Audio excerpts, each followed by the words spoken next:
Welcome to WB Mason Postgame Extra, exclusively on SNY.TV. The Mets began a series in Atlanta on Monday night and gave one away as the Braves scored 4 runs thanks to 3 Met errors in the bottom of the 8th inning and beat the Mets 5-3. Well, they went into that inning up 3-1, and Familia in the 8th inning, and that's the guy you're going to go to, a bridge to Mejia, and they've been so effective, but it just didn't work out this time. Give the Braves credit. 2 leadoff singles to start the inning. Then Familia gets a ground ball, easy double play. He throws it in the dirt. 2 other errors unfold as the inning goes on. Next thing you know, it's 4 runs on the board, 2 of them unearned, and the Mets lose 5-3. We catch the ball pretty good, so that's probably the most frustrating part because we're out of the inning. We turned the double play ball over. We're out of that inning, so that's probably the hardest part. He's pitched so good, and he can continue to throw strikes today to put the ball in play. We didn't make any plays. I tried to be too quick, to throw into the base. Before I get to the ball, I trying to throw in, that was my fault. And I think that's why I throw him bad throwing.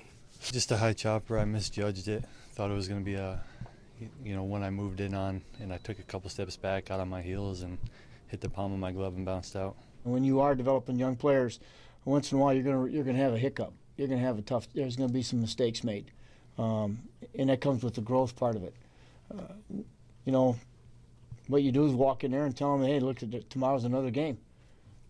Tonight's over. You can't dwell on it. Tomorrow night we got to play better. End of story. Go-ahead run scoring as Eric Campbell fumbled a ground ball. That enabled the Braves to take the lead. Craig Kimbrell got the save from there. Zack Wheeler, lost in all this, comes back to his native Atlanta, went 6 1/3 innings, gave up only 1 run.